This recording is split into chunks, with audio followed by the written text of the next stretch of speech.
Okay. So I'm Cynthia, and I'm the host of the reality series CPS the Horror Stories. I'm not an attorney or a social worker, but I am a mother who had her children removed. And after fighting for 2 years, I did get my kids back. But now I have this Hmm. platform to allow other family members and parents to come on and talk about the horrific story that they have encountered with Child Protective Services. So, would you like to introduce yourself? Um, my name is Gia, and I live in New Jersey. Okay. And did you ever have experience with CPS as a child when you were a child? No, I never. But you had experience with them with your children, correct? Yes, I did. Would you like to start there? Well, my story to others seems incredible. It started with my older daughter, and she started having, behavior issues. And I took her to the hospital to find out, basically what was going on. And she started at the age of 11 becoming more violent towards her siblings and the rest of the family. So after several visits, come to find out that she had bipolar disorder. But on one occasion, she started, attacking her grandmom and, her cousins and things like that. And I was at work. So they called crisis, and crisis took her to the hospital. And my family was told was that they had to involve, CPS. That was the procedure, you know. And after I got in touch with the worker, the spur worker at the time, she basically interrogated me, blamed me for everything, and my daughter wound up being placed in the crisis unit, for children and things like that. And in order for her to get released, we had to go to court and the hospital. But they weren't recommending that she comes home with me, and they placed her with one of my sisters, and it basically started from there. Uh, she was homeschooled because she had other issues as well. She had a sleep apnea.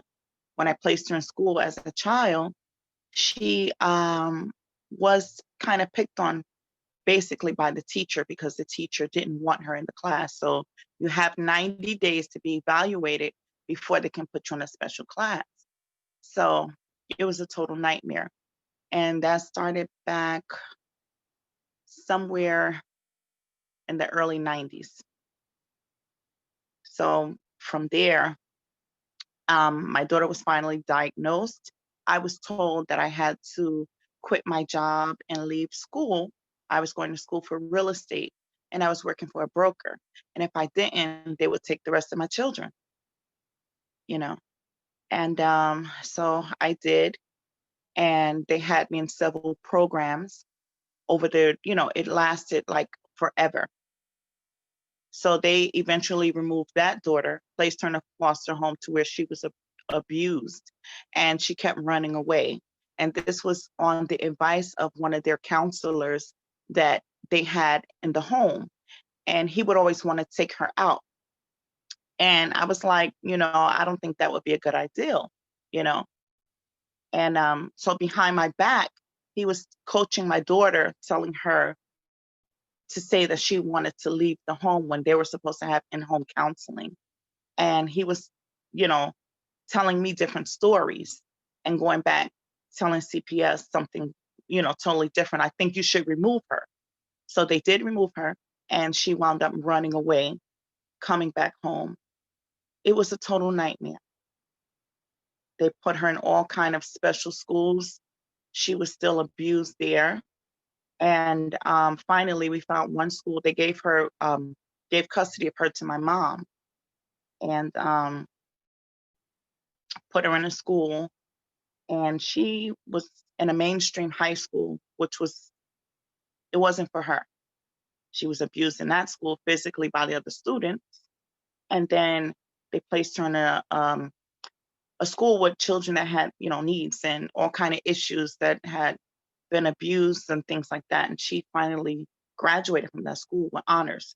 She was only 2 students that had graduated. But the whole ordeal through her high school years, she was abused in the schools because they didn't understand her. The case was still open after she graduated. They closed the case in 2006, and a week later, another case was opened up with my second daughter. She was being picked on in school. We had moved to a new neighborhood, and I went to the school to complain about it. And they had cameras in the school. Nobody did anything about it. I went to an educational lawyer. So when I went to the educational lawyer and I was opening up a case against the school called CPS on me. And when they did that, so my daughter started to act out. She was like, well, if I can't beat them, I might as well join them. So she started to act out. The other students in the school were telling her that they were getting checks from CPS and buying clothes and doing these things like that. And my daughter wanted it too. So she started to act out, go along with the other students. And I told her she could wait because we had just moved to a new home. And I had just given birth to twins. And, I had just lost the previous home I had, lost my business because I had a gift shop. So everything came crashing in at once. And she was like 13 years old. She didn't come home from school one day. And it was late, it was winter, it was dark. And I'm like, now, if something happens, then, I'll be in trouble. But I can't go out and look for her because I have 2 babies and I'm here alone. So when she finally came home, I scolded her. I took away certain things from her. And she went to school the next day. That's when they sent, CPS workers to my home to investigate. And I was interrogated. And I was asked things like how much money I had in my bank account. And I asked them, why is that important? And then, oh, do you have food? Sure, I have food. Go and check everything. So I asked one of the workers for her number in case I needed to contact her, you know, and she gave me her number. She left the next day, came back, had me arrested. I was home with my twins, and they were just a year old, and my middle son. And I was, doing house cleaning and things like that. So when they came in, I was arrested, and they didn't give me a chance to call any family members to place my children. They just, took my kids and things like that, and went back and got the rest of them. And that's when the nightmare started. So they just basically, I had never been in trouble, never had a record or anything like that. And, again, I lost everything all over again. And so they placed my older children with their dad, which was out of state. And they took the twins and put them in a foster home. And basically, they closed the case on the older kids, but I didn't really know how it worked. And they kept the babies they kept my twins for 4 years. And I was only allowed to go to court every 3 months. They put me in a parenting class that was supposed to be 2 weeks, and it lasted 2 years. And I hired my own attorney. So they were upset because I hired my own attorney, and, he wasn't on their team. So it was like, who does she think she is? She thinks she's better than us because, she didn't get a public defender. And I'm like, why would I? You know, I need somebody working for me. So I had 2 cases going on. I had to do PTI. I had to stay in jail for a week because I didn't have a record. They had to process me in before they can let me out. So that again was a nightmare. So when I got out, um, the worker, she had gotten a restraining order against me. And so when I went to court, the judge was like, well, actually, they gave me a notice to go to court. with no time, no courtroom, just the date. So I saw a public defender in the hall, and I asked her, if she knew where I was supposed to go. So she went into a courtroom, and the judge said, "Well, you're going to represent her for now." And when the worker came in, they asked, like, "Well, what was she supposed to do? Stand here every day until somebody called her name because the paperwork was incomplete." you know. And then he vacated the restraining order. He said that was crazy because of the fact that she's the worker and she has to have contact with me. So they put my daughter in a group home. She ran away from there twice and came back home to me. And then I had taken her back, and I'm like, "Why you keep letting her run away?" The 13-year-old. "Well, we can't stop her. She walks out of the building. We can't stop her." That's basically what was said to me. So when we got to court, my daughter was trying to recant the story, and they wouldn't allow her to, basically. So I had to go through all of this this nonsense, and no one would listen to anything that I was saying. They trying to run out my time because they give you like maybe 18 months to get everything in order. And if you don't have everything in order, they'll put your children up for adoption. So it's a really this went on for about maybe 5 years. So I'm just trying to, hit the most important parts. So Right. basically basically um after they placed her back in originally in the group home, she ran away. She went down south to stay with her dad. He called and told them that she was there. They brought me back into court, and they were like, "Do you have a driver's license?" And I was like, "No." "Well, did you fly down there?" I was like, "No, she left on her own." And they wouldn't send for her because they didn't want to pay for it, for transportation from state to state. So they left her with her dad. Her dad was there because he had a record and warrants out for himself, and they just allowed him to keep my daughter. So, and my son. So they stayed there. I had to fly down there. I was basically flying to Carolina for 3 years every 2 weeks because he didn't put them in school. He didn't buy them any clothes, nothing. So he basically kicked them out because he was married to someone else. So whenever he went to work, the wife would lock them out of the house.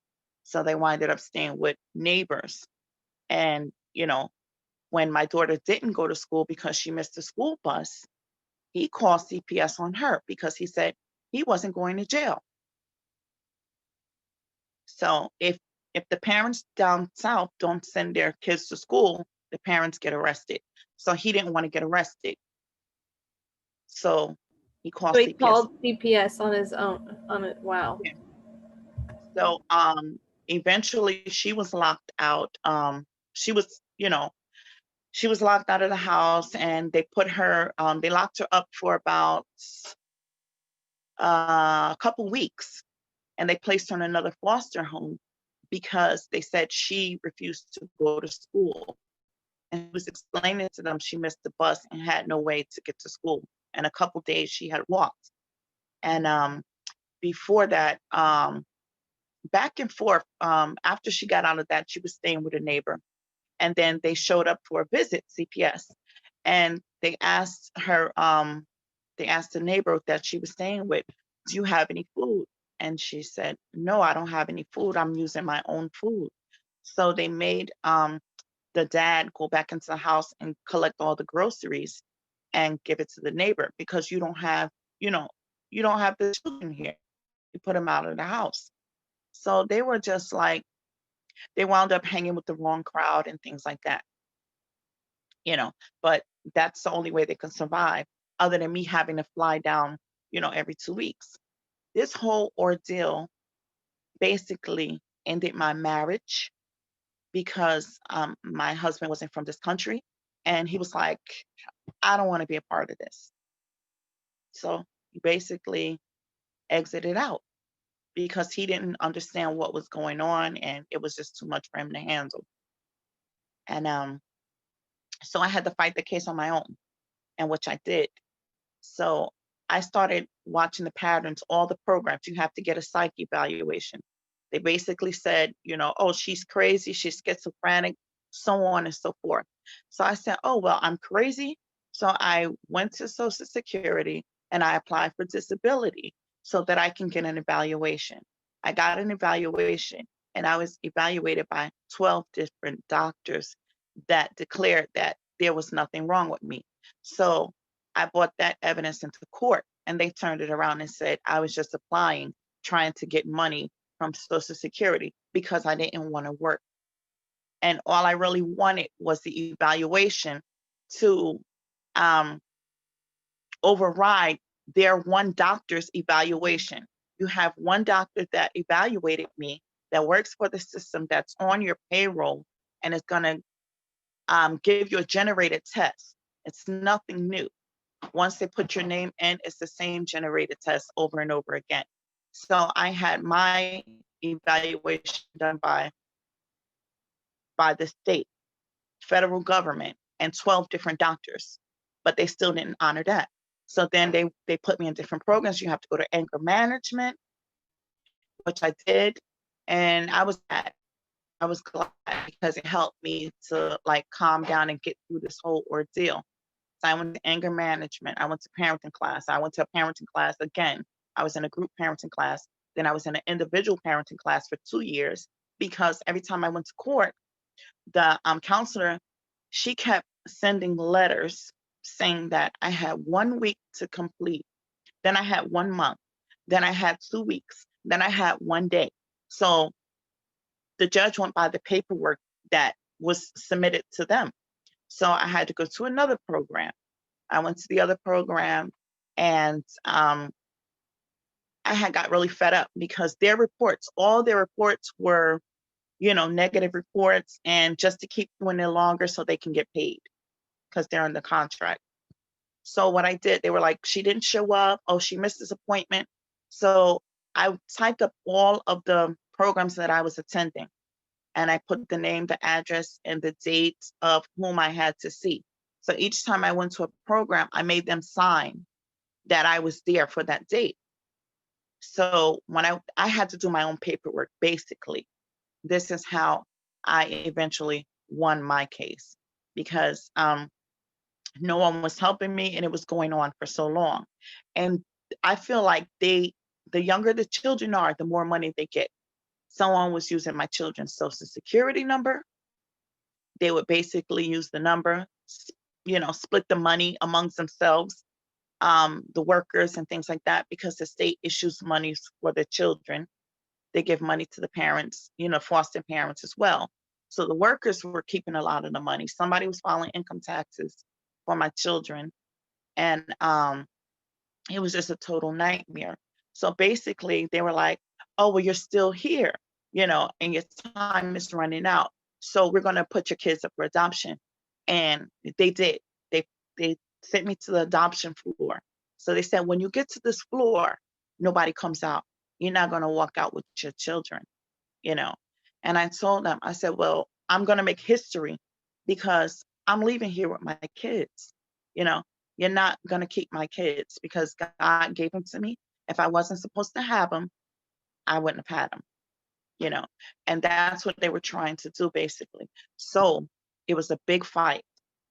They wanted me to go to other programs, but they couldn't find a program. I had to wait for an opening. It was a waiting list. I found my own programs and I talked to the counselors and I explained to them what was going on. But it wasn't one that was under contract with the division. So I had to get approval. The workers were being kind of lazy. They didn't want to do anything. They were trying to run out my time.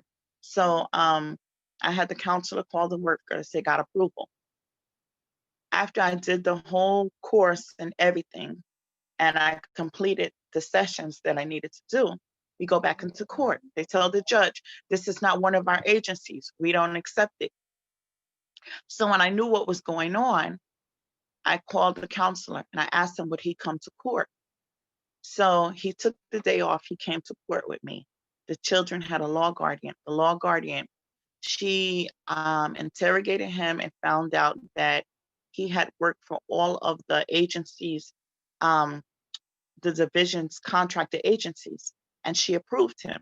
So once she approved him, she told the judge, I don't have any issue with the program that he attended. He's good, you know, he's certified in every way.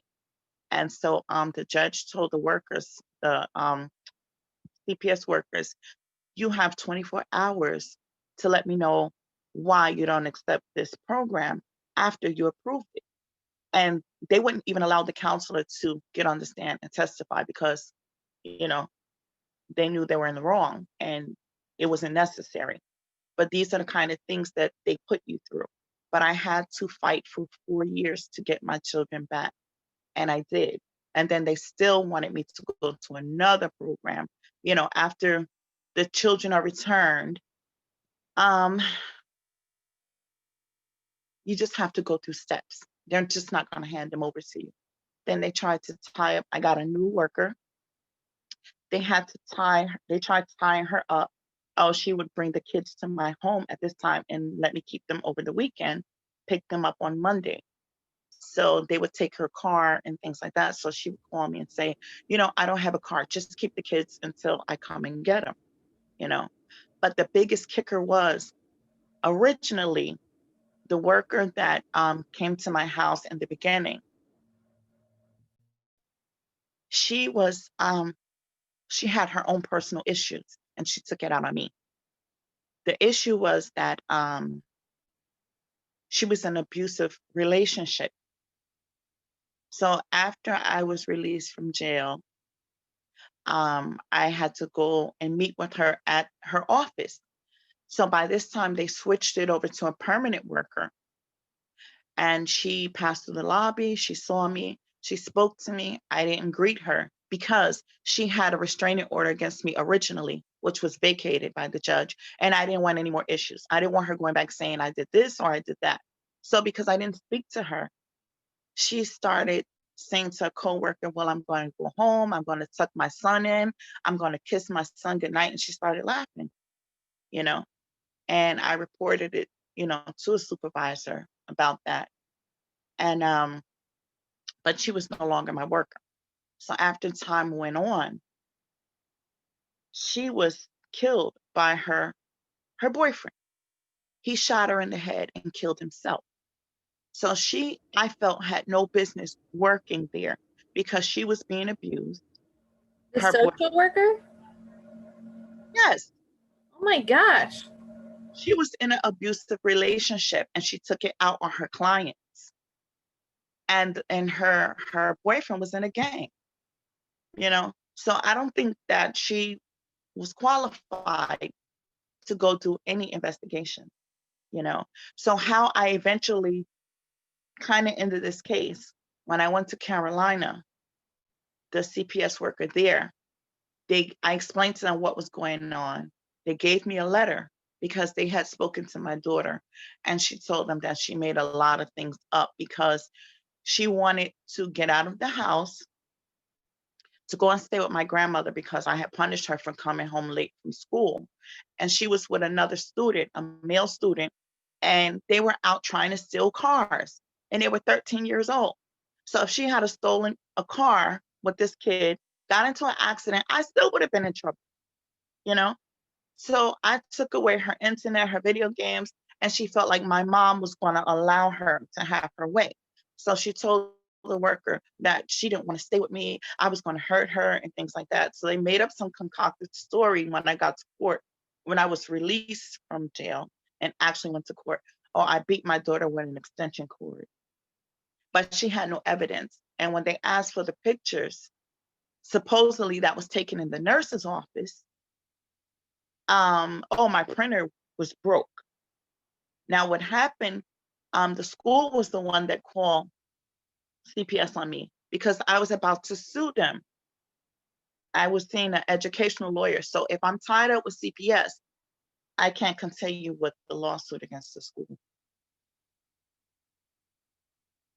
And that's basically what happened.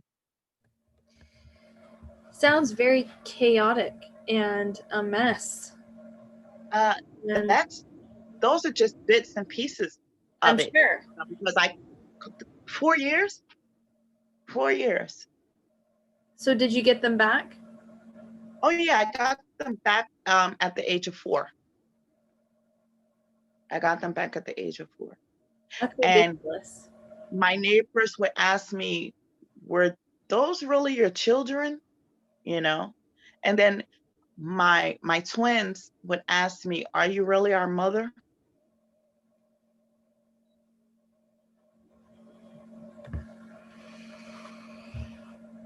That makes me so angry. And now they are, they're in special classes. My son he has issues, you know? He has issues. He doesn't open up. He acts out now. How old are they? 16. Yeah, I'm going through that. My kids were gone for 2 years and they both act out pretty bad. It's very hard. No, this is horrible to the point where he doesn't even want to go to school. I get phone calls all day from 8 until 5 o'clock because he's not logging into class and he doesn't open up. He doesn't do any work. It's just a nightmare. He fights with his sister, and because I have a boy and a girl. So she can't even stay in the house with him because he's fighting with her all the time. And when I took him to crisis, they basically told me to go get a counselor and they let him go. I was like, "Are you kidding me?" So when I called the police to break up a fight, they say to me, uh, "Why don't you let him play basketball?"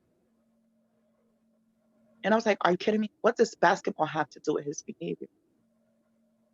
It's not even basketball season." "Oh, well, because he's so tall. He's like 6'6".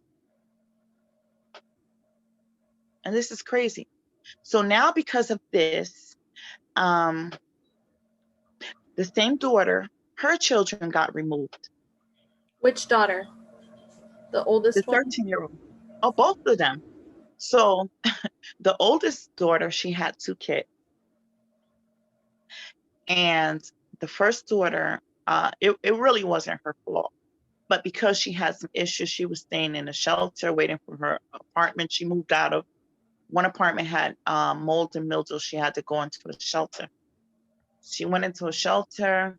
A fight broke out. They took the baby because she had a history. She got pregnant again. And from the hospital, they took the baby immediately. She didn't come home with the baby. And I couldn't get the children because I had a case prior. So my sister took the children, and she took the children, and I haven't seen them in 3 years. She won't even allow me to talk to them on the phone. And the worst part about it is that my daughter doesn't even know what her children sound like. This is the one with bipolar disorder. She's never heard their voice, ever. So the second daughter, um, she came back up. She came back up to New Jersey, started, misbehaving, hanging with some people, and she was supposed to babysit for them, and they were selling drugs out of their house. They went to work, and when the officers raided the home, they got her, and she had to wear ankle bracelets. So here it goes again, so when they had her in the youth home, for children, I was like, they said, "You have to come and pick up your daughter." I was like, "Keep her." "No, we're not keeping her. You think you're the first person that told us to keep your kids? You're gonna come and get them or we're gonna lock you up." So she had an attorney. So I had to go and get her with an ankle monitor on, and they told me if she left the house, they would arrest me. So anytime and I was like, "Look, I gotta pick up my kids from school." So I have to take her with me. So when you leave the house, you have to call us to let us know you're leaving and call when you return so we can turn off the monitor. This is a nightmare I went through after getting my kids back. So eventually she went off, did her own thing. She had one child, she had two children, she had three children, she had four children. Let me see, one, two, three. She had twins, same as I. And then just recently, she had another baby. And they took that baby from the hospital too. And it was nothing I could do about it. So they have her children. The first time the children were abused in the home, one of them was burnt in the chest by hot water because the parent wasn't, taking care of them, was, letting them take care of themselves. And they were very little. And second time around, they got them again because of, um, I guess she needed a home the first time because she was homeless and she had issues with her apartment. That's how they got him the first time. They returned them back to me. We were all here staying in my place, and then she got another place, and then she had an issue with one of her children's dads, and he wanted his child, so he would make reports against her to the division, and then he would go to the school and make reports, and then the school, they all ganged up on her, and she was afraid. So she would take the children to school late. And because she took the children to school late and she was ducking CPS and things like that, so they just came into the home and took the kids from her. Oh, you're not taking them to school, so we're taking everybody. And she was telling them that, it's hard. I need help. I need transportation, because of school. We have to walk over a bridge in the morning. And I have the twins, you know. So she basically had to leave the house with 5 kids in the morning to get the kids to school on time, to the bus stop on time. So to make a long story short, I can't get the children because of my case. And when I was asking, so eventually my money ran out. I had to get a public defender. Prior to that, I had gone around looking for a lawyer and paying, consultation fees from $100 to $250. And they knew full well that they weren't going to take my case. I didn't know that it was a special attorney that I needed, a family law attorney. I didn't know that at the time, but they knew, and they took my money and things like that. So one attorney, she was like, "Oh no, we can't help you." She took the money. So when I had to go get a public defender, I Wow. got the public defender appointed me the same lawyer that turned me down. And I was like, "Are you kidding me?" I said, because they have some lawyers that have to join a pool. So they're not all, regular public defenders. Some are just regular attorneys that join a pool and they agree to take on some cases for the division. So she happened to be the one I got that turned me down. So I went back to the supervisor and I was like, "Why did you give me this woman?" And I went to her on my own and she turned me down. She said she doesn't handle the case. So the supervisor called the attorney and told her she had to refund my money. So when I went to the office to pick up the check, she was like, "I have to give you back your money. Are you going to the bank right now to cash the check?" As if she was going to bounce the check, you know. And then what wound up happening was she didn't represent me. She said it was a conflict of interest. So she sent her partner that had no experience. And on occasions, the attorney didn't even show up in court. And I was in court a couple times without an attorney. So it was like a total nightmare. But when I see people, in my city that have issues, I have a friend. She's in the legal profession, and she'll always call me up and ask me would I speak to these people. Now, if you're willing to listen, I can tell you the steps you need to take to just get through the paperwork and just to get, comply. Because I noticed that um, when you go into court, it's already decided. They're just going through the motions because all the attorneys, all the work is already in court. And case by case, they have already discussed everything with the judge. It's already decided. You're just going in to put it on the record and to go through the motions. That's basically what it is and what's happening. And it's really not fair, but you're not in your right frame of mind. So when they give you a psych evaluation, automatically you're going to fail because you're upset and you can't believe this is happening to you. And someone has just stolen your children. They tried to steal your children. So you're not thinking straight. So of course, when you take that evaluation, it's always going to be something that you're schizophrenic, you're crazy, you're paranoid, whatever. It all says the same thing.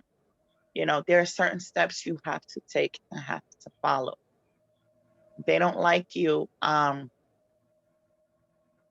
like a certain type of person. They felt like, they didn't like the way I dressed.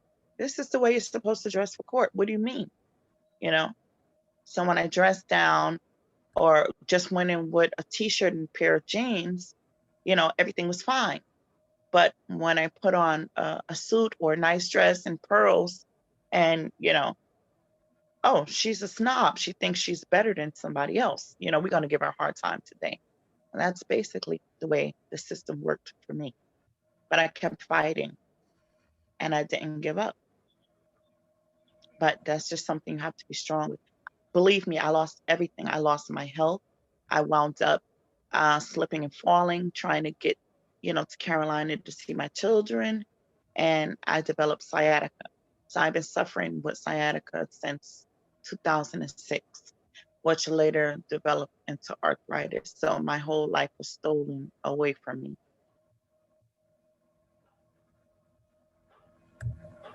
Wow. It's like really crazy. Yeah.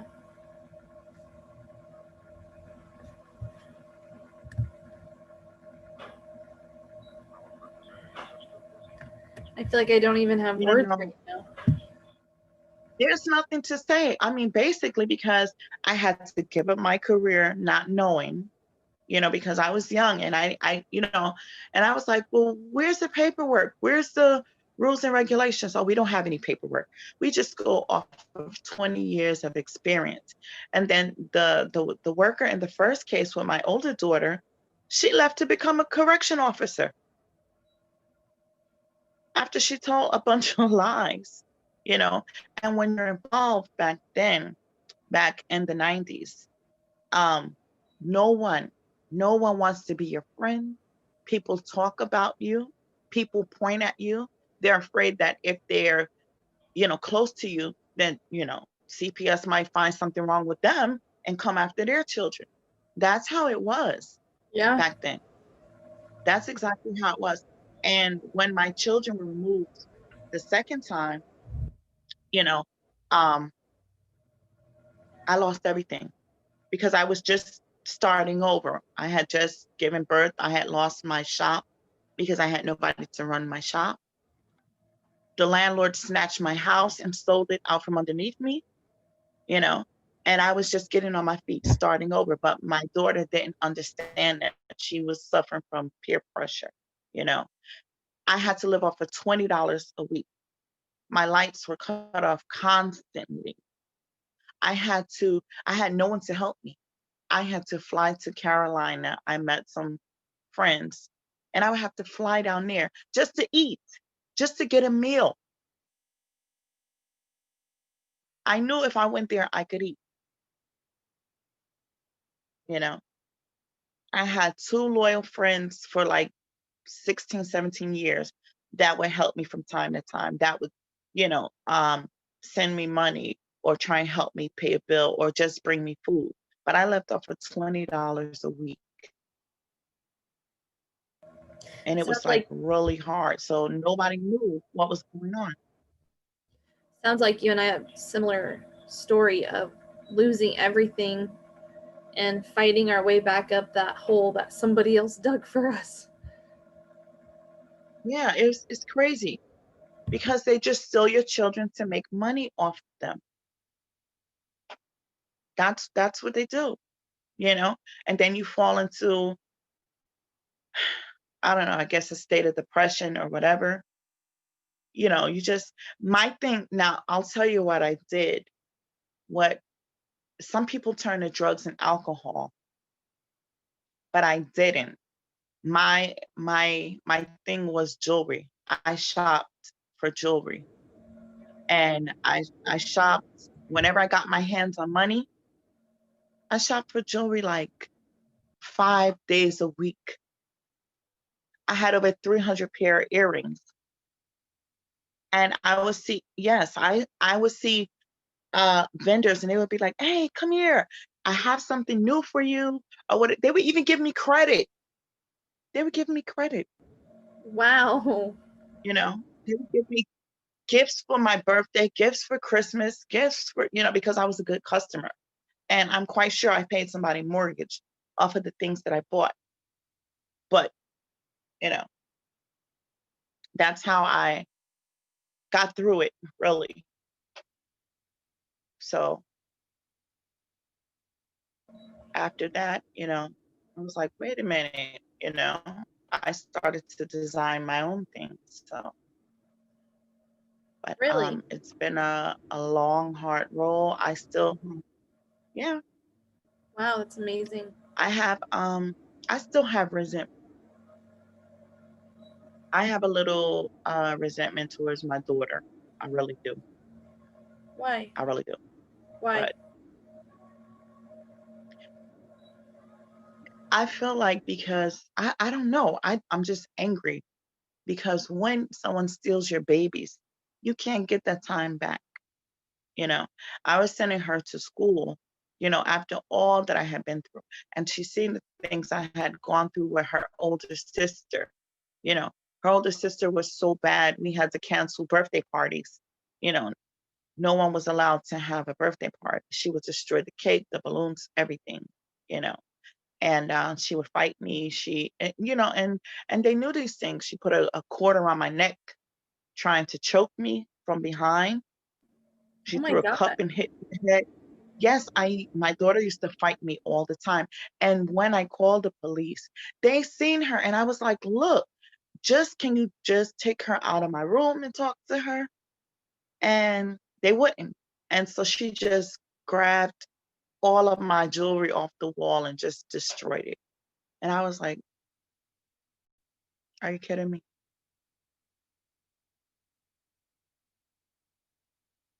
They knew these things, but she was diagnosed, wrong. And I kept taking her. One of the counselors for my daughter told me, "Oh, just take her to the hospital so they can regulate her medicine." I got held hostage in the hospital, and they had police outside the room, so I couldn't leave. I'm like, "Look, I have a baby in one diaper and no bottle, and you want me to sit here? You're telling me because see, if you have a minor, the minors cannot be in the hospital alone. A parent has to stay with them, or a guardian has to stay with them." Are you kidding me? I have kids at home. I have kids in school. I have one in my arm, you know, and That's and you're crazy. telling me that I can't leave and go and come back, and they refuse. And then my daughter, she kept running away. She kept, she just kept running. She just kept running away. And luckily, a stranger picked her up and took her home. She would tell people that her family was abusive and things like that, and stories like that. I had to put posters up. I would walk through the park looking for her at night because she was like 11 years old. But when she turned 18, she didn't run away anymore. She didn't run away anymore. And then they told me that CPS said, well, you can't make any decisions about her school because we have custody of her. But I had to take her to all her appointments, you know. And so I had no say over her because they had custody. So she ran away. She was jumping the turnstile to get on the train, and they caught her and they called me. And so from there, I think she was going to crisis. So CPS showed up and they were like, okay, well, you got to stay here with her. Um, because you can't have children here alone. So I told him, I said, are you kidding me? I don't think so. You stay here with her. Since you claim that I have no say over her and you have custody of her, I'm going home because I have other kids at home. So you sit here with her. He was like, ma'am, but I have a new baby at home. I said, well, that's your business. I'm leaving. She's in your custody, as you said, and you're responsible. So there you go, because I'm leaving. And I didn't go back, and I didn't even go back to court. I was like, I'm not going back to court. I'm going to court every 3 months to hear the same crap. I stopped going. I didn't go. I couldn't get, they told me um, to get my name removed from the register. I had to wait till my case was over. And each time I was asking the attorney, she kept telling me I had to wait, I had to wait, I had to wait. And, I didn't have any evidence. It was nothing that I could do. So my name is still there. So after the fact, after my kids were returned, it was only the issue of the twins. That was it. So everybody else, the case was closed on, except for the twins. And they still wanted me to go to counseling after they were returned. And then no one would help me, with the case to get my name off the register and things like that. So that's why I can't have my grandchildren. And so because I was arrested, they told me that if I did the PTI, that that wouldn't show up, that would be removed, that would be expunged. Come to find out, it's not expunged. So now when I tried to apply for disability for one of my children, it's like, oh, you can't be a payee because you have a record. So I spent my whole entire life doing the right thing just to go to jail for something that I didn't do and to get a record and ruin my name. And it was hard for me to find a job as well. So I can't lie on the application. Have you ever been arrested? I couldn't lie.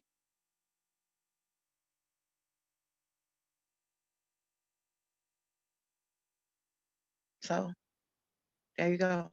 And it's been hard. It's still hard. It's still hard getting up every day. Wow. I'm really sorry. Well, I appreciate it, but it wasn't your fault. I mean, just to lose everything, even my husband. So he said, well, maybe God wanted to show you something. And I was like, well, he didn't have to show me the inside of a jail cell, to teach me a lesson, because I worked really hard and I had worked in my children's school.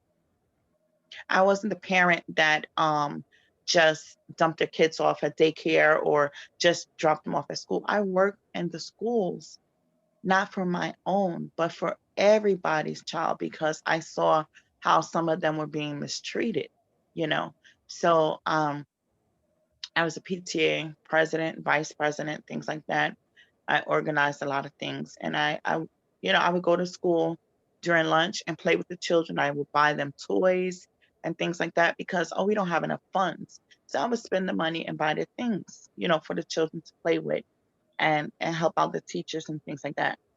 So I was always in the school, you know. So I don't only speak up for other people, my own, but for everybody else's children if I see something wrong.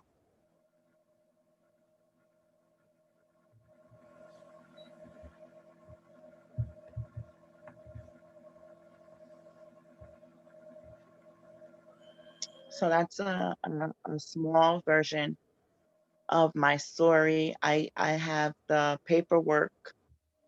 Um, I even paid for the transcript myself, you know, and that was like about $500 back then just to Wow. have the original transcript because the judge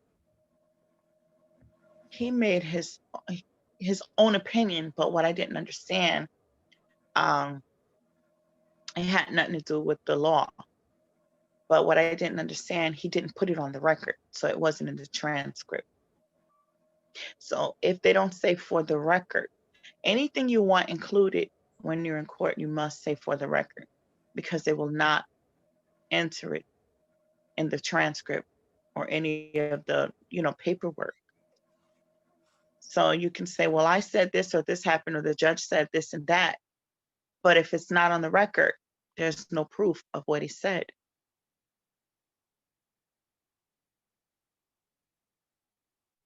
So it's not fair. It's not fair what's going on, and it continues to go on.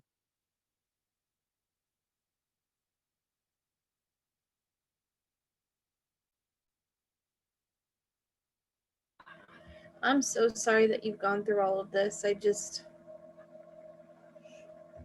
very frustrating that it continues to follow. Like, it doesn't seem to end. And I have that fear for my own children.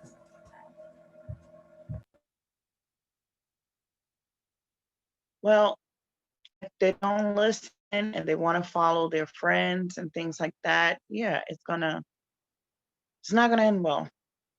It's just really not gonna end well, you know. So What would you tell people that are listening? regarding what exactly? Yes, and dealing with them. What would you tell people? I can't. What I would tell people to make sure they document everything,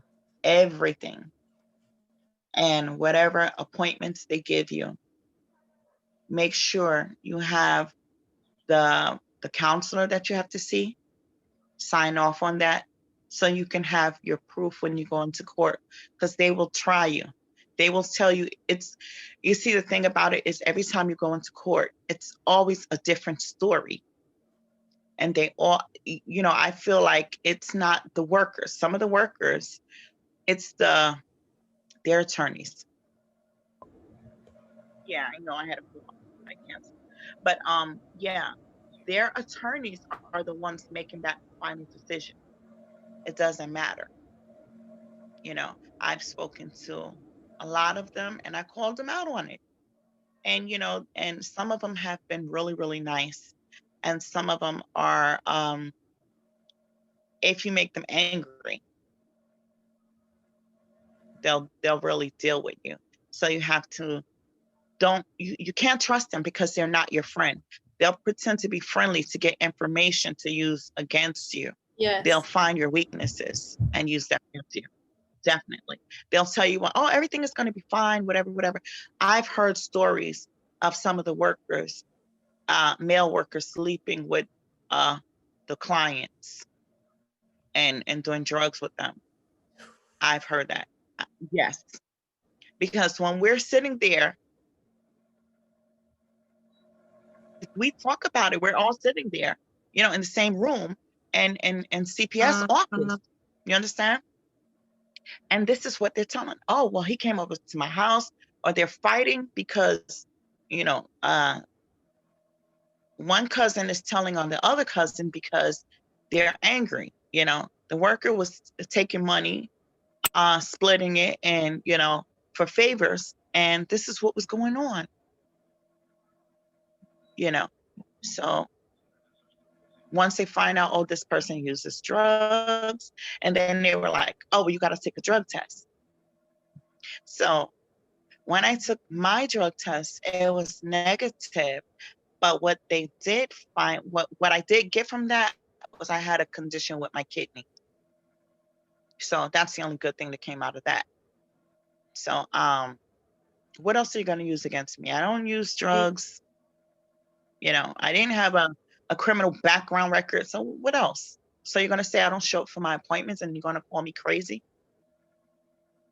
So if you have a drug test, it's going to come up inconclusive. What I would advise is that you go to a private agency and have that drug test done.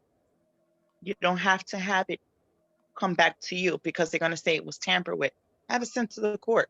Have it sent to the Right. judge.